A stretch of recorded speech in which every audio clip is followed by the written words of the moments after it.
Jack Casey just landed. Driving a bike and delivering junk, that's for you? In a world where danger is a constant. You can't touch me. Disappear. And survival is an instinct.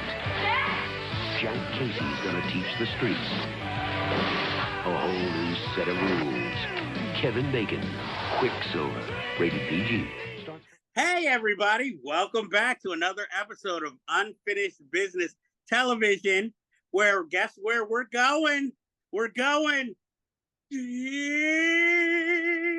into the dive of another random movie of yesteryear that we want to take a closer look at. I am your host, Jeff Gallishaw, at Unfinished B2 on social media, Instagram specifically. With me, as always, is my co-host, Andre Joseph of AJ Evans Productions. Welcome to the summer of the bacon. And that is a little hint as to what movie we're talking about. We are talking about the 1986 bike messaging drama, Quicksilver. This movie stars Kevin Bacon as Jack Casey, a once former hotshot on Wall Street who loses it all and then finds himself working as a bike messenger and living in an incredibly nice warehouse apartment. And what I thought was New York City, but was actually San Francisco throughout as the film goes on. This film, written and directed by Thomas Michael Donnelly, also co-stars billionaire Jamie Gertz, stand-up comedian Paul Rodriguez, Rudy Ramos as the villain, with the most fucked up car I've ever seen a villain drive, this side of a non-post-apocalyptic movie. Larry Fishburne, yes, Lawrence, but back then he was going by Larry, as Voodoo, and for some odd reason, Louis Anderson. More on that later. Andre, you picked Quicksilver as this month's deep dive. Why did you pick this particular Kevin Bacon classic? Well, the first reason why I picked it was because we're kind of in a strange bacon sans right now with this guy. It's like all over the place in Beverly Hills Cop XLF and Maxine and this Toxic Avenger reboot that doesn't have a release date. But if you go to Super 7, they do have Toxic Avenger figures as well as Toxic Crusader cartoon figures that you can get right now. Use the promo code at AJ Epic, save yourself 7% on that or anything else in the store. Just wanted to get that plug out of the way. So he's just all over the place and really just rocking it right now with his career. But he's been doing this for decades, and hard to believe he's now in his 60s and doesn't really look like he's aged a day. So, kudos to that. Clearly, Kira Sedgwick keeps him very happy, and I'm happy to see that. But the actual reason also I picked this movie was because many years ago when I was a kid, I got into Miami Vice probably around 96, but they weren't airing the repeats around that time. They were only airing it on FX, which was a new channel at the time, but we didn't have FX in New York City. You had to go out to Maryland to watch on a cable station. That along with 21 Jump Street and Wise Guy repeats. But my dad, who's a dentist, there's a dental lab that he would go to in Brooklyn, and this guy that he knew was a big fan of the show back in the day, so he had recorded old tapes of Miami Vice episodes, and he gave them to me. And on those tapes, there were a lot of old commercials, and you would see trailers for Pretty in Pink and a couple of other big 80s movies, Gardens of Stone. Quicksilver was one of those movies on this tape, and it looked kind of interesting to me, like Kevin Bacon being a bike messenger, and you got all these rockin' 80s songs in it. So I was curious to want to see this movie because I was starting to deep dive into all those old 80s and 70s movies back then. And I didn't rent it. It happened to be on HBO around this period. And so I watched it. I don't remember really loving it. And I think it's even aged worse now than it did when I first saw this movie. Because you got to remember, Kevin Bacon was coming off of Footloose. and he had now become like a heartthrob. He became a major star, and everybody was looking for that next big project for him. And the same producer Daniel Melnick, who produced Footloose, brought this project to him, which Thomas Donnelly was the writer and the director. And Tom Donnelly, among his previous credits, was the 1980 thriller Defiance, which actually has Rudy Ramos in it as the bad guy, playing a similar role in this film. And so they said, let's take this guy and we have him play this hotshot Wall Street dude, even though it's not really Wall Street. It seems like they shot in San Francisco and they shot in New York, but they don't really say it's San Francisco. You could see in the license plates that it is. But it's And such, the yeah, hills, yeah, the the hills. hills. The hills are totally San Francisco. I don't know why would they want to fictionalize that, other than I guess to make the racing of the bikes more exciting, I guess. But yeah, they make him this hotshot stock trader with that weird looking mustache that looked better on him when he would play villains later on. Um, and yeah, he loses everything and decides to just passes by a bike shop and decides he's going to buy a bike and become a messenger.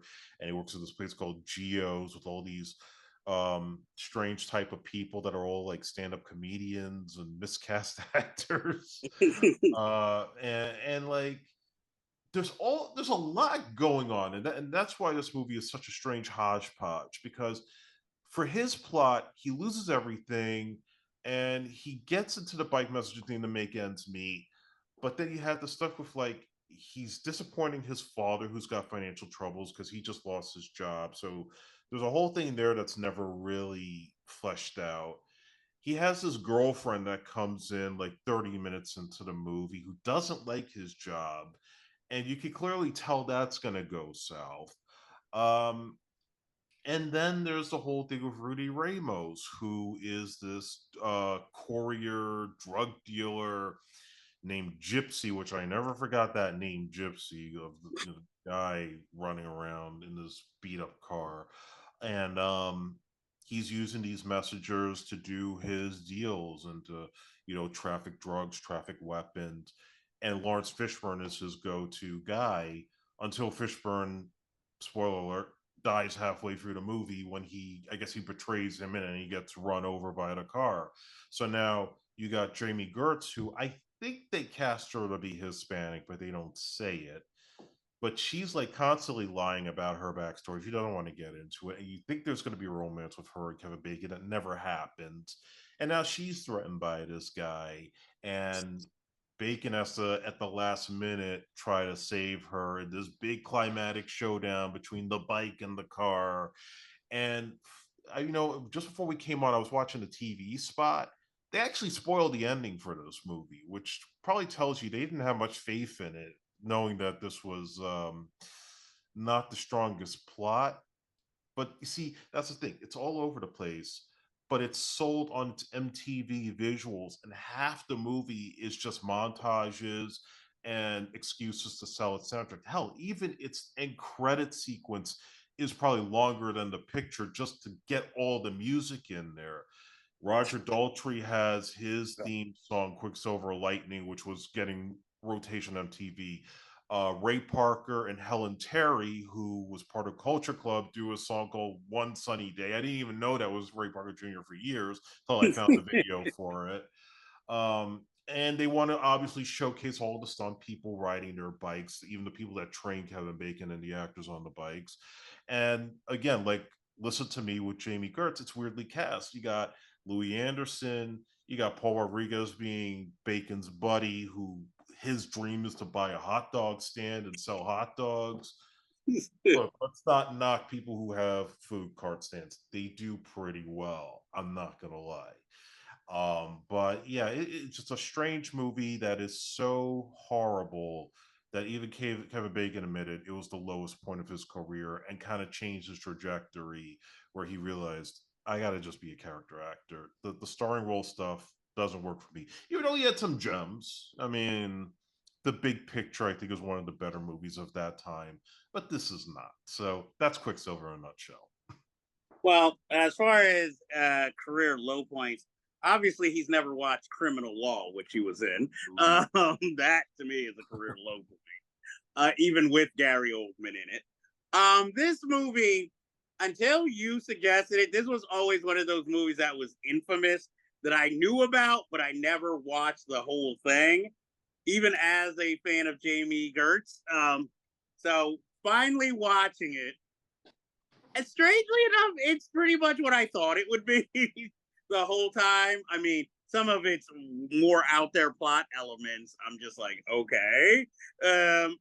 Like I said, I always thought it took place in New York, so it was weird, like seeing like, okay, that looks like New York. That's definitely not New York. And the race between him and Larry Fishburne is like, that's definitely not New York. Um, Louis Anderson, I don't know why he's in the film. He has two lines the whole film. Does he even ride a bike in the movie? No, I don't know what he does at the bike messenger store. I just know his big thing is when Rudy Ramos is firing the gun, he hits it with a bike and then he drops the gun. That's Louis Anderson's big scene in this whole movie. But yet he's in the beginning credits as one of the people, which strangely enough doesn't have any of the real stars in it as any of those in those photographs. And that kind of reminded me of My Two Dads, the opening credits. I'm like, I was just expecting a Greg Evigan song to pop out. And it just makes no, it's like, this felt like maybe the pilot of a series more than anything, because Kevin Bacon, we see his whole backstory, but then after that, it's like a solid 20 minutes until we see him again. And it's like, and I thought he would be the leader. Everybody knows he would be the one showing Jamie Gertz the ropes, but it's like, oh, he just gets introduced to her briefly. But yet, that's the one she keeps coming back to for help all the time. Him having a girlfriend was strange. And that weird scene when she's jealous that he has this other girl in the apartment was weird. And then her going to the art gallery and I want a guy with money. Well, what, did you think this was a hobby, this bike messaging thing? It was just like, it was weird. And then the deepest this film gets is when it reveals that he lost his parents' savings. That's the deepest moment in this film. Again, I thought, I was thinking maybe it would get into a little bit better thriller territory, but it's like so cut and dry in the thriller. It's like Rudy Ramos. I don't understand. Are you just an unsuccessful thug? Because why does your car look like shit? Does he go home? Does he have an apartment? Like, I wouldn't want to live in that car. Exactly. And not to mention, where Kevin Bacon lives. Why are you sitting outside of his house for so long? Like, are you waiting for him to come out? And it was like, this makes no sense. And not to mention, he wears the same clothes, too. He never changes his clothes. And then the one time he goes to the bodega, he buys a soda. Which was weird. It's like, yes, I'm shopping at the same supermarket as you. It's like you said, in a typical movie, there'd be a romantic interest, but here it's played more big brother, little sister than anything. I don't know why she is a pathological liar. That's never explained. And then at the end, she's like, oh, I got into these med classes. How do we know she's telling the truth? Exactly. Kevin Bacon, I like that when he's poor, he's even more fashion conscious than he was as the Wall Street trader.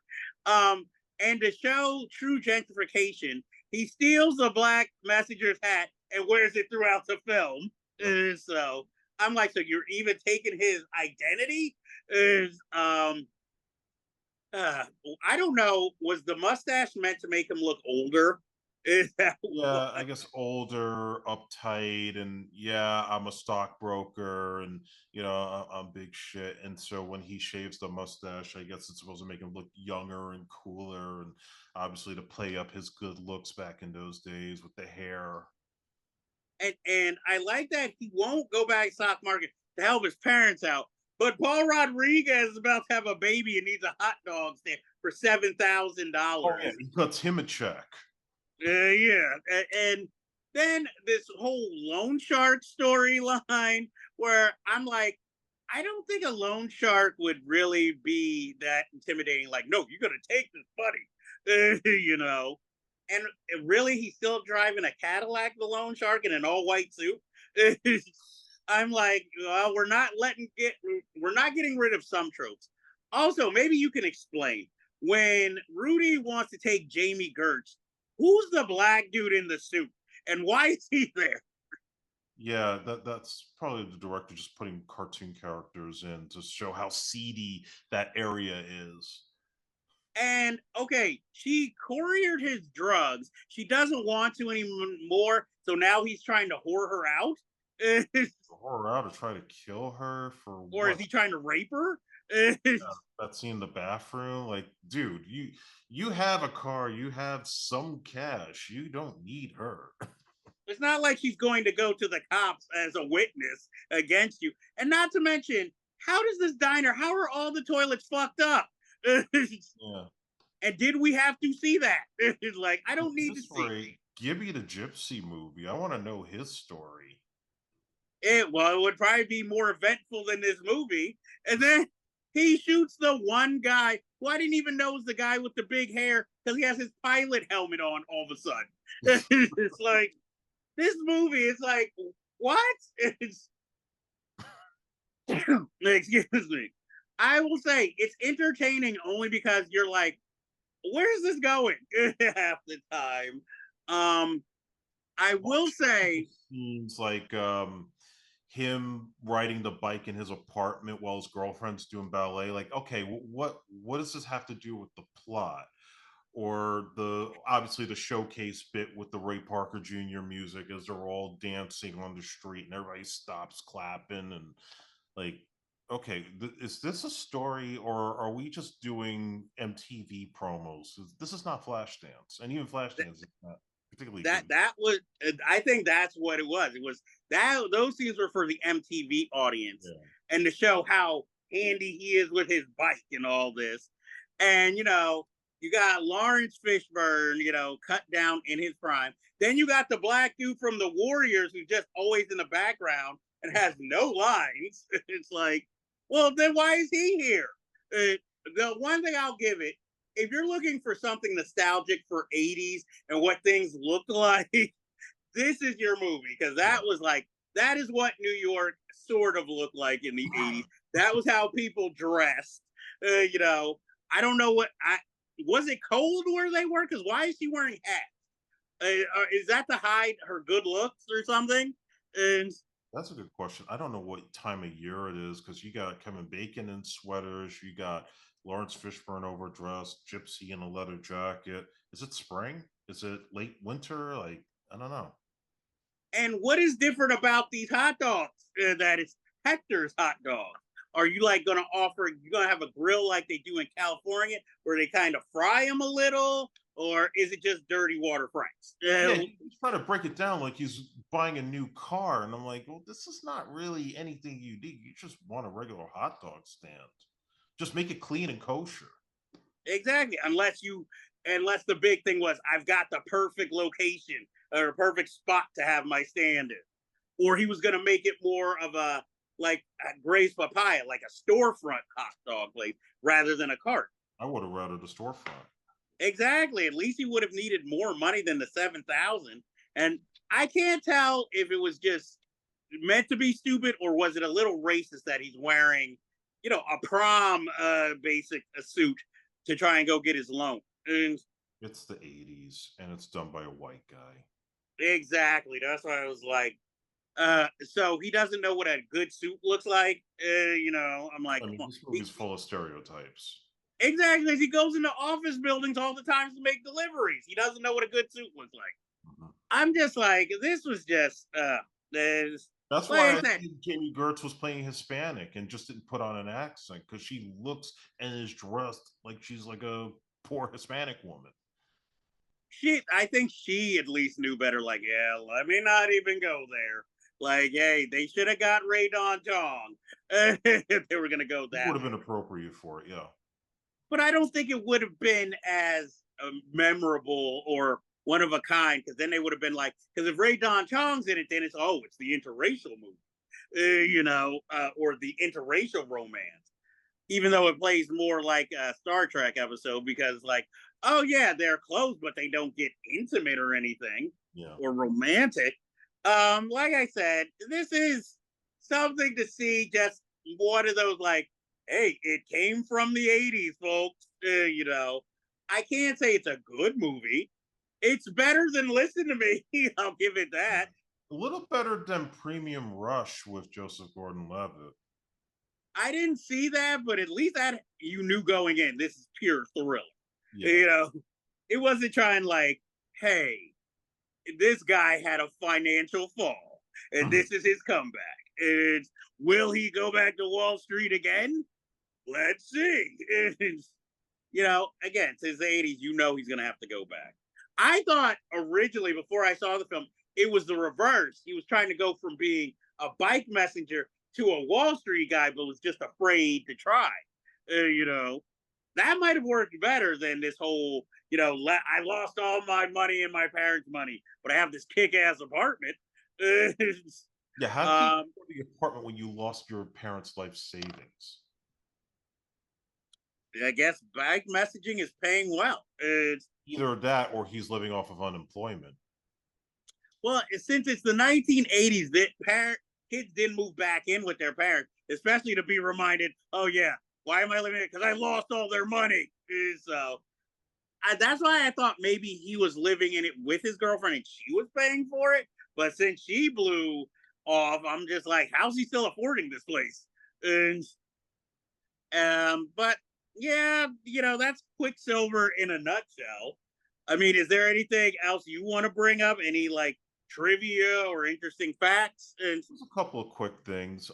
So Tony Banks of Genesis was the composer, but apparently they had Thomas Newman do the original score and it was rejected. So some of his stuff is still in the film, but primarily Tony Banks is the credited composer. Also, Kevin Bacon would work with Lawrence Fishburne again in Mystic River. And actually, on the commentary track, he mentions having worked with Fishburne on Quicksilver and then quickly just trashes it before moving on to talking about Mystic River. So there's that. And even though he is not happy with this film, there was one thing that kind of made me smile, which was a couple of years ago, somebody found on the subway, they ripped up an old subway ad and they found the old Quicksilver poster over it and they put it on Instagram. And Kevin Bacon, like, he was like shocked and surprised that that was still standing there. So 2 years ago, he went tracking down the location of that subway poster.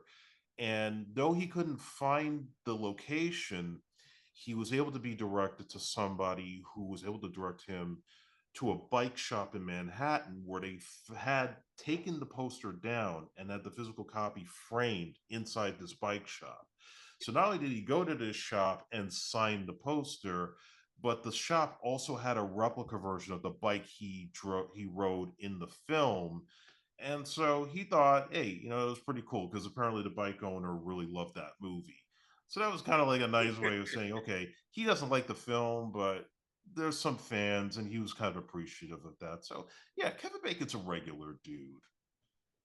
Well, well, other than his weird reaction to being a normal person, was that he always has come across as nice, genuine guy. So I mean, if he really wanted to show he was accepting in Premium Rush, he should have had a cameo. So I don't know where. I've never seen it. He could have been the villain. Huh? He could have been the villain. He could have been Michael Shannon's part. Well, Michael Shannon was hot at the time, though, so I can understand. And would Kevin Bacon have accepted like another fucking bike? But you're the villain this time, so I get to be in a car, right? Then he would have. Okay, no, that would have been a totally different film if the villains are chasing down Joseph Gordon-Levitt on a bike. Like, these are the good bikers, these are the bad bikers. Oh, one more thing regarding the soundtrack, which again dominates this whole movie. This was the first rendition of the Motown song, which Ray Parker Jr. recorded with Peter Frampton, was later covered by Rod Stewart and became a hit for Rod Stewart. Okay, see, for those who are really into the Quicksilver soundtrack, that little nugget will tell you all you need to know. Any final words when it comes to Quicksilver? If you're a bike enthusiast, you might appreciate it for its sequences and maybe looking at everybody's bike in the movie. Otherwise, it really doesn't have a singular tone. It can't decide, is it a drama? Is it a thriller? It's just all over the place and clearly designed as a MTV cash in to sell its soundtrack. Agreed. It has one of the most unusual endings of a villain ever. That was ridiculous. But I would say watch it, but maybe be on something when you watch it, and it'll make it a lot more entertaining. Because there's going to be way too many questions if you watch it sober. And so, and that is our deep dive of Quicksilver. Quick Rudy Ramos impression. And until next time with our next deep dive, we bid you adieu.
If you like this review, please be sure to like and hit subscribe to be alerted to new episodes in the future.